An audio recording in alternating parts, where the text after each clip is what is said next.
มาผสมกับของโตส่วนหัวยองบุญสร้างหมอโกดโมโหหายคิดแผนหายทำร้ายหักกุลิบออนซ่อนในวังหักป่าสารมากายามใจปูดแทน้องขอน้ำเจ้าสิมาสำลักในใจข้างแน่เมียเท่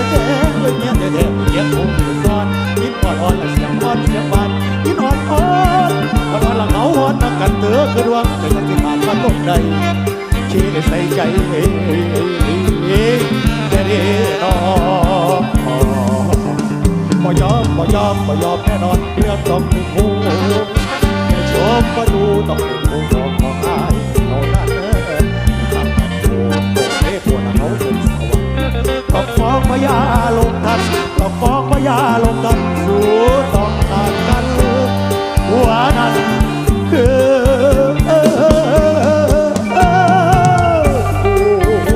นี่แหละบุญสร้างให้หอนหิงโมโหมึงมาสร้างพาโลหักกันยามใดตาซื้อใจกับเป่าพอพญาสากรทุ่นเรือนพรถ้าหนีว่าส่วนรอดดีแล้วพี่น้อง